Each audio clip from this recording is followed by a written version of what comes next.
Hello दोस्तों, Manoj mathematics YouTube channel पर आपका हार्दिक स्वागत है। और यदि चैनल पर नए हो तो चैनल को सब्सक्राइब करिएगा। आज हम समझेंगे घन क्या होता है। घन के बारे में समझेंगे कि घन किसे कहते हैं और घन के संबंधित सभी भी प्रश्नों को आज हम अध्ययन करेंगे। समझिएगा, यह हमने घन का फिगर बनाया है। तो यह देख रहे हैं घन का यह फलक, यह कोर और यह कोर आपस में क्या है, बराबर है। तो घन एक ऐसी आकृति होती है जिसके प्रत्येक सतह आपस में क्या होते हैं, बराबर होते हैं। प्रत्येक सतह क्या होते हैं, आपस में बराबर होते हैं। और प्रत्येक कोर भी यानी किनारे आपस में भी क्या होते हैं, बराबर होते हैं। आज उसी के बारे में हम अध्ययन करेंगे। तो परिभाषा लिखेंगे, ऐसी ऐसी त्रिआयामी त्रिआयामी त्रिआयामी आकृति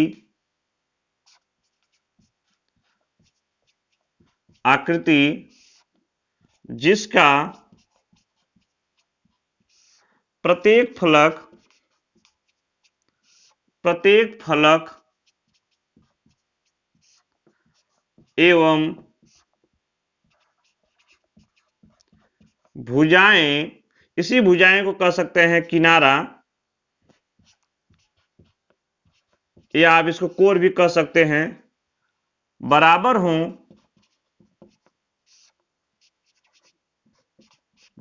हों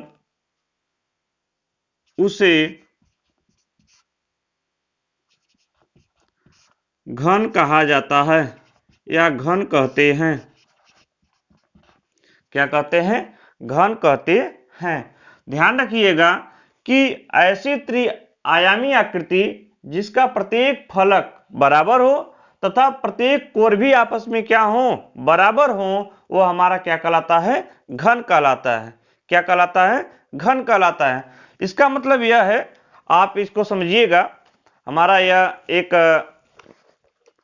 हालांकि यह घन के आकार का है नहीं, लेकिन यह हमने समझाने के रखा है कि यह हमारा क्या है, किनारा है, जिसे हम कोर कहते हैं। यह वाले घन में क्या होते हैं, प्रत्येक होते हैं। जैसे हम लीडो खेलते हैं या पासा खेलते हैं तो उसमें जो घुमाते हैं या उसमें गिट्टी का नाम लिखा होता है 1 से लेकर 6 तक, वह सभी आपस में क्या होते हैं, बराबर होते हैं। वह आपस में सभी क्या होते हैं, बराबर होते हैं। तो यही है सेम सेम कि यहाँ पे यह वाली भुजा, यह वाली भुजा और यह वाली भुजा सब आपस में क्या है, बराबर होती हैं। और जो सतह है वह भी आपस में क्या होते हैं, बराबर होते हैं। जैसे 1 से लेकर 6 तक गिनतियां लिखी रहती है लीडो के गिट्टी पर, तो वह जो गोटी है वह उस पर 1 से लेकर 6 तक लिखा, तो प्रत्येक सतह जिस पर लिखा है वह प्रत्येक सतह आपस में क्या होते हैं, बराबर होते हैं। आइए हम समझते हैं घन का विशेषताएं क्या होता है। तो लिखेंगे, घन की विशेषताएं, घन की विशेषताएं घन की विशेषताएं में हम देखेंगे कि ध्यान रखिएगा यह घन में है। हमने कहा कि सभी सतह क्या होते हैं, आपस में बराबर होते हैं। पहले यह जाने कितने सतह होते हैं। तो 1 से लेकर 6 तक लीडो की गोटी पर लिखा रहता है 1 2 3 4 5 6, ठीक। तो हुआ ये कि 6 के बाद 7 आता नहीं है, यानी इसका मतलब उस पर सतह कितने हैं, 6 है। तो लिखेंगे सतहों की संख्या, इसी को फलक कहते हैं। सतहों की संख्या कितनी होती है, 6 होती है। सतहों की संख्या कितनी होती है, 6 होती है। अब देख रहे हैं कि यह वाला भाग ये इसका भुजा कहलाएगा। क्या कहलाएगा, भुजा। यह वाला भी भुजा क्या कहलाएगा, यानी इसकी यह मान लिया जाए, इसको तो लंबाई मान लिया जाए, इसको मान लिया जाए चौड़ाई, और इसको मान लिया जाए क्या, ऊंचाई मान लिया जाए। तो यानी कि घन में, यानी घन की प्रत्येक यानी भुजा यानी लंबाई चौड़ाई तथा ऊंचाई आपस में क्या होती है, बराबर होती है। तो इसमें लिखेंगे घन की लंबाई चौड़ाई तथा ऊंचाई आपस में बराबर होती है। क्या होती है, आपस में बराबर होती है। और क्या है विशेषता इसका, यह लंबाई है तो इसे कितनी लंबाई है, इसमें चौड़ाई है तो कितनी चौड़ाई है, और ऊंचाई है तो कितनी चौड़ाई है। तो इस प्रकार देखा जाता है तो उसमें किनारे जो हैं, कोर जो हैं, वो हमारे 12 होते हैं। कितने होते हैं? 12। जैसे हमने यहाँ 1 2 3 दर्शाया, के बाद में 12, 1 2 3 4 5 6 7 8 9 10 11 और 12 हो जाएंगे, यह साइड वाला पीछे वाला। ठीक, तो यानी किनारों की संख्या कितनी हो गई? किनारों की संख्या हमारी कितनी हो गई? 12 हो गई। किनारों की संख्या कितनी हो गई? 12 हो गई। अब यहां पे ध्यान रखिएगा, जहां पे 3 या ऐसे यदि मान लीजिए एक कमरा है तो कमरे में एक दीवार, इस दीवार के बीच में एक कोना बनता है, वो वाला कोना में बनता है कोने में। ठीक है, तो यह वाला कोना कितना बनता है? तो ध्यान रखिएगा, यह 1 बन रहा है, यह 2 बन रहा है, 3 बन रहा है और 4 बन रहा है। तो 4 नीचे तो 4 ऊपर, तो कितने हो जाएंगे? 8। यानी कोनों की संख्या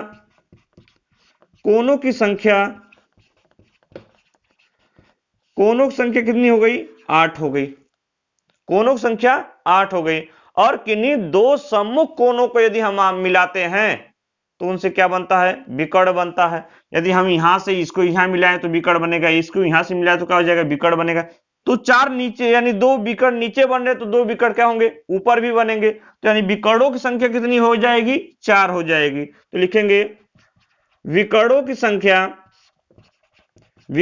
संख्या कितनी है? 4 है। कोण 8 है तो विकर्ण कितने हो जाएंगे? 4। तो ध्यान रखिएगा, यह हमारा विशेषता हो गया। यानी सतहों की संख्या कितनी हो गई? 6 हो गई। और घन की लंबाई, चौड़ाई तथा ऊंचाई आपस में क्या होती है? बराबर होती है। किनारों की संख्या कितनी हो गई हमारी? 12 हो गई। कोनों की संख्या कितनी हो गई? 8 हो गई। और विकर्णों की संख्या कितनी हो गई हमारी? 4 हो गई।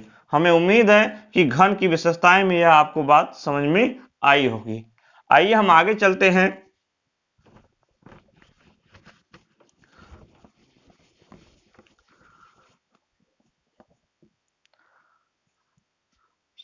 लिखेंगे घन से संबंधित प्रश्न। घन से संबंधित प्रश्न क्या लिखेंगे? घन से संबंधित प्रश्न कैसे कैसे होते हैं? तो पहले पूछा जाता है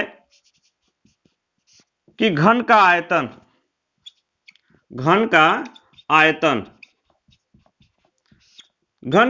क्या होता है? तो घन का आयतन होता है भुजा का क्यूब। क्या होता है? भुजा का क्यूब। यानी भुजा दिया रहेगा, उसका हम क्यूब कर देंगे, यानी 3 बार मल्टीप्लाई कर देंगे तो हमारा क्या आ जाएगा? घन का आयतन आ जाएगा। आगे है घन का संपूर्ण पृष्ठीय क्षेत्रफल। घन का संपूर्ण पृष्ठीय क्षेत्रफल यह होता है हमारा 6a², यानी भुजा स्क्वायर। अब यह कैसे होता है? ध्यान रखिएगा। तो संपूर्ण पृष्ठीय क्षेत्रफल का मतलब है कि चारों दीवारों का क्षेत्रफल और साथ ही साथ ऊपर और नीचे का क्षेत्रफल। तो ध्यान रखिएगा, तो वर्गाकार है, इसका जो सतह होता है घन का वो वर्गाकार होता है। तो वर्ग का क्षेत्रफल क्या होता है? a² होता है। तो a² यानी कितने सतह हैं? 6 सतह हैं। तो a² ऐसे 6 बार करेंगे तो हो जाएगा हमारा 6a², यानी 6 गुणे भुजा स्क्वायर। आगे है घन का पार्श्व पृष्ठीय क्षेत्रफल। पार्श्व पृष्ठीय क्षेत्रफल का मतलब होता है कि उसके चारों दीवारों का क्षेत्रफल। जैसे एक कमरा है तो उसके चारों दीवार को क्या करने, क्षेत्रफल निकालेंगे, उसका क्या हो जाएगा? पार्श्व पृष्ठीय क्षेत्रफल हो जाएगा। यानी ऊपर और नीचे का सतह हमें क्या करना है? छोड़ देना है।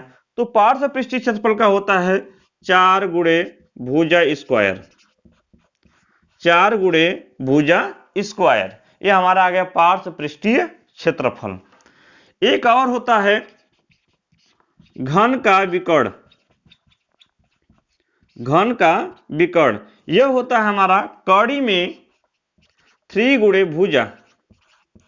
3 गुणे भुजा यानी कड़ी में 3 गुणे भुजा का वैल्यू यदि पता रहे तो उसमें मल्टीप्लाई कर देंगे तो हमारा घन का क्या आ जाएगा, विकर्ण आ जाएगा। जैसे हम मान लिया जाए, जैसे घन की प्रत्येक भुजा 6 सेंटीमीटर है। कितनी सेंटीमीटर है? 6 सेंटीमीटर है। तो उसका आयतन कितना हो जाएगा, इधर देख लेते हैं। यदि मान लिया जाए एक घन है जिसका प्रत्येक भुजा कितना है, 6 सेमी है, तो घन का क्या होगा, आयतन बताइए। तो लिखेंगे भुजा का क्यूब यानी 6 का क्यूब यानी कितना हो जाएगा, 216 सेमी क्यूब। आंसर आ जाएगा। अरे 6 का गुणा 3 बार कर देंगे, 6 गुणे 6 गुणे 6 यानी 6 का क्यूब यानी 216। घन का संपूर्ण पृष्ठीय क्षेत्रफल फार्मूला देखेंगे, 6 गुणे भुजा का स्क्वायर। भुजा कितना दिया है हमारा, 6 दिया है, तो 6 का स्क्वायर कर देंगे तो कितना हो जाएगा, या 216 हो जाएगा सेमी स्क्वायर। ठीक। घन का पार्श्व पृष्ठीय क्षेत्रफल क्या होगा, तो यहां पे देखेंगे तो 4 है, गुणे भुजा का स्क्वायर है, भुजा कितना है 6 है, 6 का वर्ग कितना हो जाएगा 36, यानी गुणा करेंगे कितना हो जाएगा 144 सेमी स्क्वायर। कितना हो जाएगा 144 सेमी स्क्वायर। इसी प्रकार घन का विकर्ण पूछेगा तो क्या करेंगे, कड़ी में 3 मल्टीप्लाई भुजा कितना दिया है 6, तो यानी हो जाएगा 6 कड़ी में 3 सेमी। कितना हो जाएगा, 6 कड़ी में 3 सेमी। घन से संबंधित सभी प्रश्न आ गए हैं इसी में।